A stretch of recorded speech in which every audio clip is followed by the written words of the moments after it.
A leader has to take the risks. So Savi win, Savi right? win, that's me. All right. So is that your like legal name or? So my name is Savannah Wynn. Okay. And how I kind of got the username Savi Wynn, SAVI, is my old Instagram account was Savi with my last name NGYEN, but I never intended on doing this Instagram, so I didn't want to lose that username. And so it's like, oh, I'll just make it phonetically Win, and we'll go from there. That's awesome. No, I love it. I mean, I love anything that has a win in there. That's right. kind of a good thing. It suits my branding now. It's a lot easier to read. It's a cute username. So. Absolutely. I just wanted to make sure I got that right. I mean, and so why did you want to be a trainer? Like, how did that all begin for you? Well, I actually didn't. I kind of fell into this. Back in the day, I actually worked in operations for a safety training center, and so it had nothing to do with fitness, but I was very much someone who thought that you had to take a very traditional route, so work a job and your passions are more of a hobby. So I was always lifting. I grew up as an athlete, and then I graduated school early, so that sports career ended very soon. Okay, So wait. So you graduated early, so you're that smart that you didn't have to do the full amount of years? Well, so I graduated high school early. Okay. I was just How? younger. So I did homeschool, and I went into school There for you go. testing, Okay. and so I just accelerated my years there. Mhm. I did start at college. I went to San Diego Canyon College, got my associates, and then transferred over to UC Irvine, but ended up dropping out because then I found this new career. Okay. Yeah, All so right. that's kind of how I got started. I saw fitness as more of a hobby. I wasn't really online. I didn't know what other parts of the industry I could be a part of, and so doing personal training wasn't lucrative enough to support the lifestyle I had, and I really liked my job. But then when the pandemic happened, I had time for the first time in a while, and I thought of all times for people to improve on their mental health and their physical health, now's a really good time to do things online. Okay. And so I made an Instagram account, I made the username Savi Wynn, and I figured if I could help give back what fitness gave to me, the discipline, the commitment, the self-love, the confidence, and then also the physical health, if I could give that back to other people and help them sort through misinformation and marketing through my education and personal experience, that'd be awesome. And then I'd delete my Instagram and everything would go back to normal because I was in a little denial about COVID and stuff. Okay. And So wait. So how did you feel about COVID then? Like, what did that mean to you? Like, when all that happened, did you get down? Did you get motivated? Were you scared for your health? Were you like, how did you feel about all oh my that? gosh, I was so down. So for the first time in a long time, I was experiencing just negative thoughts. I was down in general. My energy was low. My motivation was fleeing. And a big part of it was because I didn't have the gym anymore. Mhm. And so that's why I got out of my little denial phase of things opening back soon and started finding alternatives and wanted to teach people how to do that too. And so what do you think about all that COVID? I mean, were they right to lock everything down, and were they right to close everything and shut down restaurants and all the different places? Were they right to do that, do you think, in your opinion? In my opinion, I don't know what the absolute best option would have been. I don't think anyone really did. I think it... Because they shut down gyms too, right? Right. So yeah. I thought it negatively impacted health in a lot of ways in which people lost those healthy aspects of their lives. Right. So 'Cause- it kind of had some adverse results. Yeah, because, I mean, if you think about it, the healthiest life that we could have has to do with air, with breathing, right? Mm-hmm. And exercise. Right? Right. So they took that away. You had to wear a mask while you're working out. I mean, that was kind of scary for a lot of people because a lot of people passed out. A lot of people had a lot of health issues because they were wearing that mask so long. Mm-hmm. And so do you think that was a negative issue? I do. I think a big part of why I also found it as a negative issue is it took out human connection too. Mm-hmm. And being able to be with people, see people, talk to people, Mhm. or even just have the connection of like, you can see me smiling, you Yeah, know? yeah, of course. Yeah, when you have a mask, you can't see somebody smiling, right? So totally. And so, how much like our health? How much does it like? Does food play a role? Because people eat like shit, right? I mean, really. I mean, people eat bad. I mean, there's fast food on every corner. There's so many unhealthy ingredients and things like that. And I think California just banned like 12,000 ingredients or something like that they can't put in foods now. I don't know if you know anything about that, but Yeah, so I think you are what you eat, and so what we put into our body matters a lot, and we only get this one body, and I think we forget to treat it well for that reason. And so, I think nutrition plays a huge role in how we feel, how we act, our energy, because if I eat even like just the mental aspect of it, if I eat something that makes me feel like crap, I'm way like the likeliness of me taking care of myself go down significantly just based on how we feel. Totally. And so are there certain foods that you stay away from that you're like, I am not going to eat that shit? Like, honestly, no. I'm actually a huge foodie, so growing up, food was always a love language, especially with my culture and background. Okay, what's your culture, first of all? So I'm Vietnamese. Vietnamese, okay, Yeah. awesome. Yeah. And so I love food, and I'm all about sustainability and balance too. And so I think if you ever try to restrict yourself or overly limit yourself, it has its drawbacks. And so I'm actually very inclusive with my diet. It's very diverse, and I make room for everything. So you're not opposed to eating something fried, or because I'm sure in the Vietnamese recipe there's got to be some fried foods in there somewhere, right? Yeah. So no, I'm not opposed to it. So you'll eat it still, right? Of course. Okay, all Yeah. right. So how do you then balance all that with, like, do you just make sure that you know, so let's just say it's Sunday, right? And you go to your mom's house and you have this big, I saw on your Instagram, you have like a big spread at your mother. Your mom loves to cook, right? Yeah. So big spread, and then maybe there's some unhealthy things in there somewhere, and you eat it. So do you like just eat good for the next few days to kind of get yourself back going, or it doesn't matter? Like, I'm personally really good at things like moderation and discipline, and so I'll make sure that it fits into my macro targets. Okay. And so if I know I'm going to be eating really low protein, really high fat, really high carbs at the end of the day when I'm at my mom's, I'll eat higher protein, lower fat, and lower carbs at the beginning of the day, and the macros end up totaling out to the same thing. Okay. But also, with that being said, it's not like I have a bikini competition coming up, and by a specific deadline I have to look a certain way.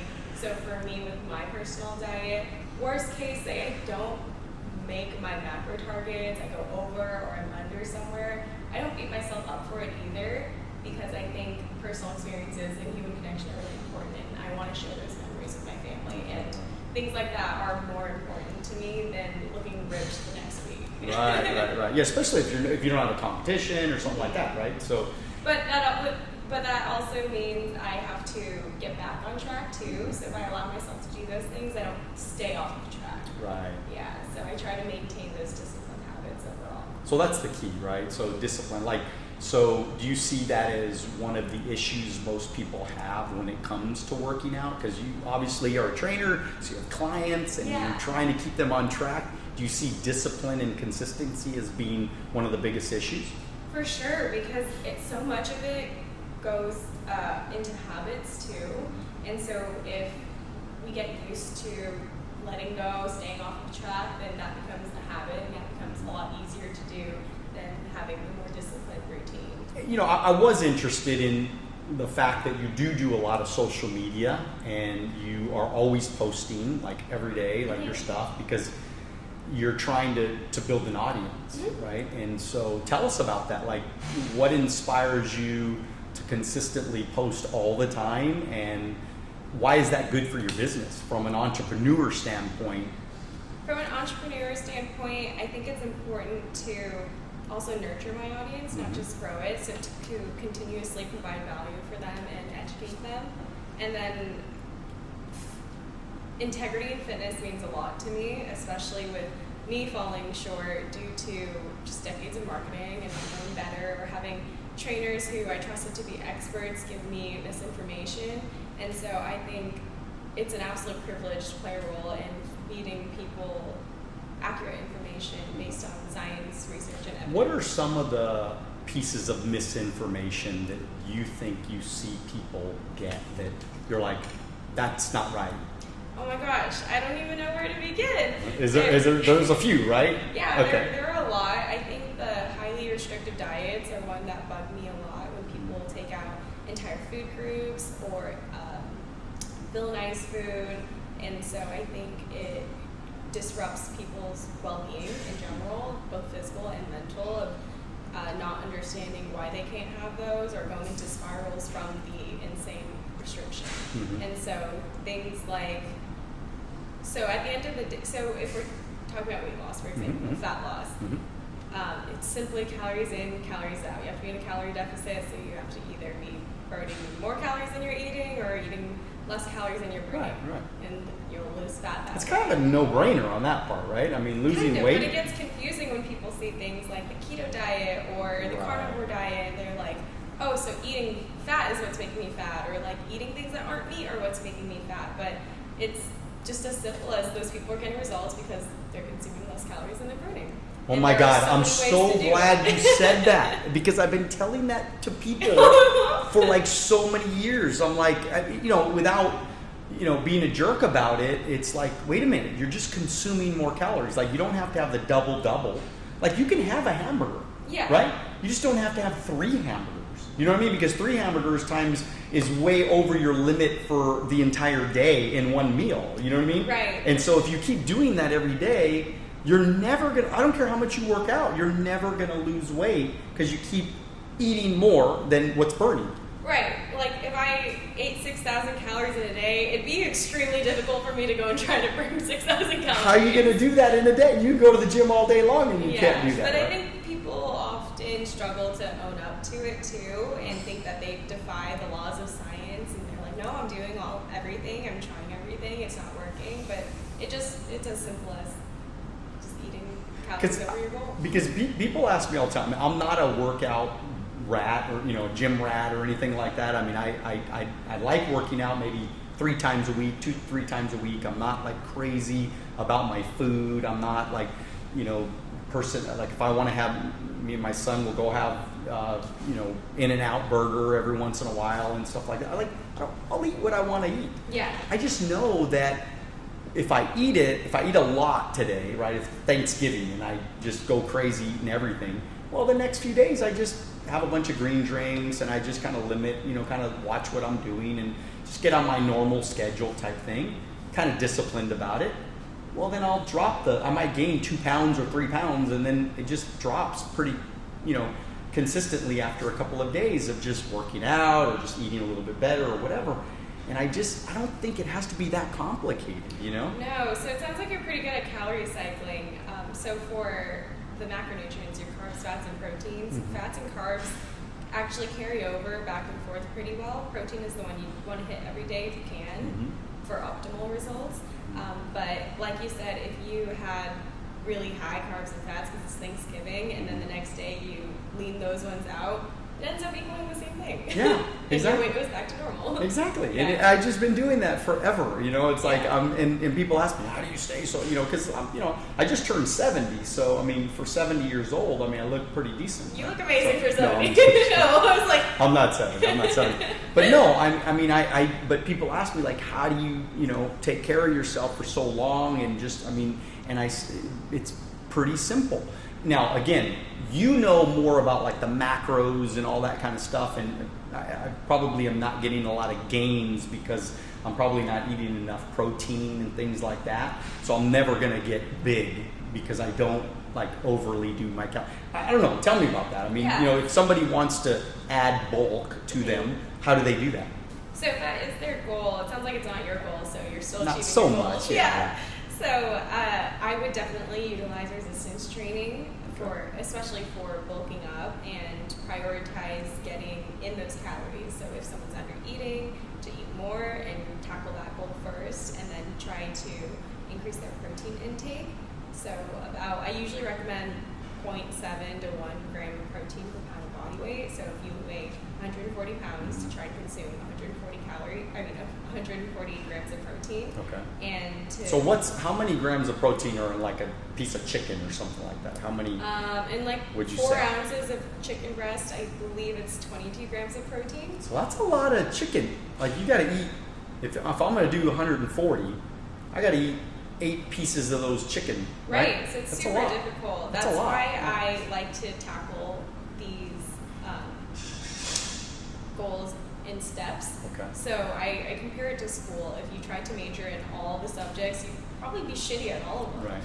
But if you focus on one thing, become the master at it, it's a lot easier to then become a master at another thing. Right. So one thing at a time. But protein is definitely one that gets easier over time. And that's where supplementation can be really useful. There you go. I don't think it's 100% necessary, but if it serves a purpose in your life and it's working well for you, they're great. Then do it. Yeah. That's cool. And so how much is, like, in your opinion, working out, getting healthy, changing your life, all, building a business, becoming successful entrepreneur, all that stuff, like how much is mindset to you? I think the majority of it is mindset, because if you don't have the right mindset and see the growth potential in yourself and in your business and in your life and health, you won't really go anywhere. Mm-hmm. So I think it takes those steps and it takes putting in the work. So I think it plays a huge role. And like that's where you were talking a little bit earlier about the consistency, that's accountability. So when you were working with your coach, were you guys talking like every day, or were you pretty consistently talking a lot? So I think for me it's a little bit different than how I coach my clients, because they do need a lot of that accountability. Brett serves as a coach for me for other reasons, so getting deeper into the science of things, learning about the latest research, comparing my clients and myself to his 30 years of clients and our squad of coaches. And so for him, he coaches me more as a mentor, and then I myself am pretty good about following my program. I'm pretty disciplined. Yeah. Yeah. I can see that that's got to be a major piece of how you're building your business, how you're doing your social media, how you're, of course, training yourself. It's a lot of just self-discipline. For sure. And I think fitness there's so many ways to grow your self-discipline, but for me, it's been a huge role because it's something that's very tangible. So showing up in the gym every day, going through a hard set that I don't want to do, but I'm going to do it anyway because it serves a long-term purpose. Getting up early in the morning to get it done because that's the only way it's going to fit in my schedule, and also doing it over and over and over without getting any short-term gratification from it, because I'm not going to see the results for who knows how long. But it's very tangible in which you're physically showing up for that, and then as you progress, you can see the numbers going up too. So when you move from the 20-pound dumbbell to a 25-pound dumbbell, you're like, oh my gosh, I'm making progress. It's very tangible. Right. So then it makes it easy to practice that in other areas of life too. What time do you get up? This morning? Yeah, well, most mornings, what would you say? For a long time, I don't do this anymore. I was getting up at 4 a.m. every day. 4 a.m.? Yeah, so I would get up at 4, get my workout done at 5, be ready by 7 for clients, build my online business, work on my social media. How long do you work on your social media every day? I spend a few hours every day. Okay. Because I try to find what my audience is looking for and practice different marketing tactics, and then also film and edit. Okay. And do you have any tips on marketing tactics? Like what sort of things do you try to do consistently that you feel works in bringing you more clients? I find that consistency is a big role. So consistency in branding. So if you're always putting out content, you have something to give your followers, and if it aligns with your brand, then your followers should be able to respond to it. Whereas if you don't have any branding and you're kind of all over the place, it's hard to attract people that are all over the place in the same places as you. But if you specialize and niche down, then it's much easier to attract someone who likes that. So if I was in doing fitness, cars, and travel, a lot of people love fitness, cars, and travel, but it's hard to get people who love all three that are also going to choose and love me when they could pick someone who's specializing in fitness, specializing in cars, specializing in travel instead. And so Exactly. I think it produces better quality content too. Where you're just every day you're thinking about, okay, I need to do fitness, I need to do working out, I need to just Yeah, just focus keep it on on brand. keep the Yeah. main thing the main thing. Right. Right? And then that way there's no surprises either. So my brand is pretty clean. Mm-hmm. So if I hopped on there and all of a sudden got super raunchy, my followers would be like, whoa, that's Right. not the account that I'm following. Right. Yeah. And so I wanted to ask you, because school lunches, okay, like schools, they're so bad at like the food that they give little kids. So we got kind of a little bit of an obese problem in America right now. I mean, there's a lot of kids that are overweight and they're 12 years old, 14 years old, 10 years old, and they're already obese. What's going on? I think a big part of it is also that they haven't been taught better habits, and so if they're used to eating whatever they want or not prioritizing health, or if they see their parents doing it too, then it's hard for a child to make the better choice. Right, if the pantry is full with crap food all the time, and the parents are eating it, Right. and then the kids will eat it, and next thing you know, the kids are overweight, Yeah. right? So I think, especially as a kid, we don't think long term either. And so if I imagine little Savi reaching in the pantry, I'm probably going to pick the goldfish over the granola bar because it tastes better. Right. I'm not thinking about how it's going to serve me long term. And so that's where a parent would have to come in and help me make those better decisions. And I mean, do you see yourself having kids in the future? I would love to have kids. Okay, so you want to have kids, and so what will you do, and how will you train your kids to be more healthy? I would be an example of how I want them to be. So I think it's important to practice what you preach and to lead by example. And so I don't want to be telling my kid that they have to eat a certain way and then mom goes and eats like crap. And so, yeah, I think I'd lead by example. That's cool. And have you had any failures yet? I mean, I know you're pretty young. I don't even know how old you are. I'm not going to ask you, but I mean, and you can tell us if you want, but have you had any failures yet in your life? A big failure was one that happened this year, I guess. I don't know if I would consider it a failure because I learned so much from it and I got a lot out of it.